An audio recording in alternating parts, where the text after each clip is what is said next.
Good afternoon everyone. বাড়িতে আলু পোস্ত তো এমনিতেই বানাও, তো পারলে এই পদ্ধতিটা তোমরা অ্যাপ্লাই করো, দেখো খুব টেস্টি এবং স্পাইস হয়। তার জন্য দেখো আমি কীভাবে বানাচ্ছি, তোমরা একবার আমার প্রসেসটাকে একবার ফলো করার চেষ্টা করো, তাহলে তোমরা বুঝতে পারবে যে আমি কীভাবে এটাকে বানাচ্ছি। খুব কম সময়ের মধ্যে খুব টেস্টি এবং হেলথলি, খুব স্পাইসি এই রেসিপিটা তোমরা অবশ্যই। এবার আলুটাকে এর মধ্যে অ্যাড করে দেবো, দিয়ে ফ্রাই করতে থাকবে।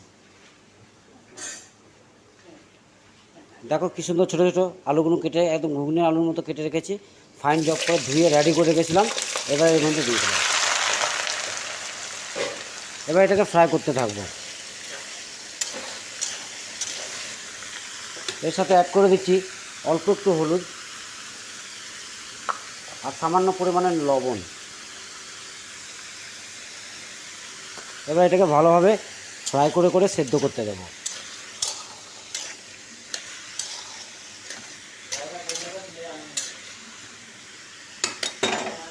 এবার ঢেকে দেবো, এবার হতে দেবো এটাকে। ঢাকনাটা সরিয়ে একবার দেখে নিচ্ছি। এর আগেও আমি মোটামুটি 2-3 বার নেড়ে চেড়ে রেখেছিলাম, কেননা এটাকে তো ফ্রাই করছি প্লাস সেদ্ধ হয়ে যাবে একসাথে। তার জন্য আমাকে কয়েকবার দুবার অন্তত নেড়ে চেড়ে দেখে নিয়েছি। এটা 3বার আবার পড়লো। যাই হোক, আলু মোটামুটি আমার সেদ্ধ হয়ে গেছে, দেখো। মোটামুটি সেদ্ধ হয়ে গেছে। বাকিটা আমি পরে সেদ্ধ করে নেবো। এবার এটাকে নামিয়ে নিচ্ছি। এবার পোস্তটা বানিয়ে ফেলি, এটাকে নামিয়ে নিচ্ছি। দেখো বন্ধুরা, আলু পোস্তটার জন্য কিছু ভাঙা কাজু নিয়েছি 50 গ্রামের মতো, 50 গ্রামের মতো পোস্ত নিয়েছি, দেখছো। আর সাথে দিয়েছি কাঁচা লঙ্কা। এগুলোকে মিক্সিতে দিয়ে বেটে দেবো, বেটে নিই। দেখো ফাইনালি আমার পেস্ট রেডি। এবার চলো কড়াইয়ের দিকে চলি। কড়াই আমি আগে চাপিয়ে দিয়েছিলাম, তেলও দিয়ে দিয়েছিলাম। তেল মোটামুটি হয়ে গেছে। আমি এবার এর মধ্যে 2টো মিডিয়াম সাইজের পেঁয়াজ কেটে নিয়েছি, এগুলোকে অ্যাড করে দিচ্ছি।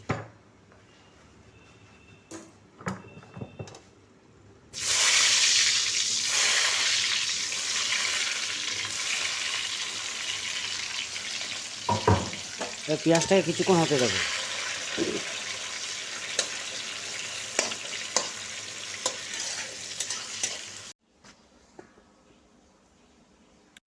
পেঁয়াজটা আমার সফট হয়ে গেছে এবং হালকা ব্রাউন হয়ে গেছে। এরপরে অল্প এর মধ্যে হলুদ গুঁড়ো অ্যাড করে দিচ্ছি,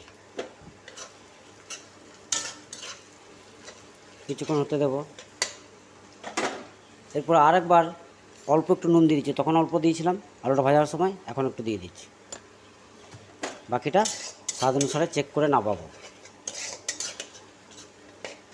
আমার মশলা রেডি। এবার এর মধ্যে দিয়ে দিচ্ছি বেটে রাখা কাজু, পোস্ত এবং কাঁচা লঙ্কা বাটাটা।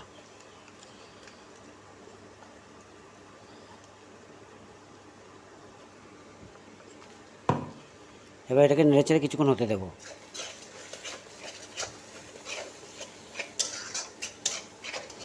ফাইনালি দেখো পোস্তটা প্রায় ভাজা হয়ে গেছে, ওর মধ্যে থেকে জল ছেড়ে দিয়েছে। এরপরে দিয়ে দিচ্ছি পোস্ত বাটা যে জলটা অ্যাড করে দিচ্ছি। এবার এটাকে কিছুক্ষণ হতে দেবো।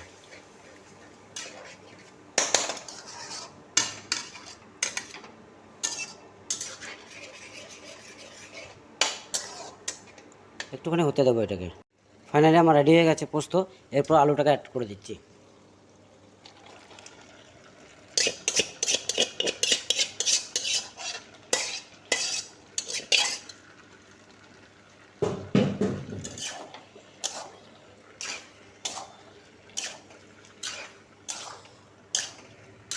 এই প্রসেসে আলু পোস্তটা খুব টেস্টি হয়, পারলে তোমরা অবশ্যই এটাকে বাড়িতে ট্রাই করবে। এবার এটাকে কিছুক্ষণ হতে দেবো। পুরো ড্রাই রোস্ট থাকবে, একদম ড্রাই এবং খুব টেস্টি হয়। একবার পারলে তোমরা অবশ্যই ট্রাই করবে বন্ধুরা। এবং ভালো লাগলে আমার ভিডিওটাকে লাইক এবং চ্যানেলটাকে অবশ্যই সাবস্ক্রাইব করে দেবে এবং কমেন্টে কিছু বলবে, যেন ভালো মন্দ খারাপ যাই হোক অবশ্যই যেন কমেন্ট করে জানিও। কিছুক্ষণের জন্য ঢেকে দিচ্ছি, 1-2 মিনিটের জন্য।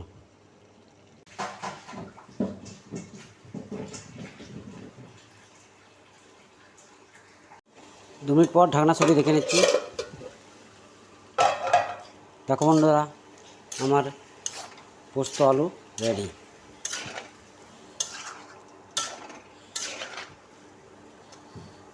আলু মোটামুটি আগেই আমার সিদ্ধ করে ফেলেছিলাম,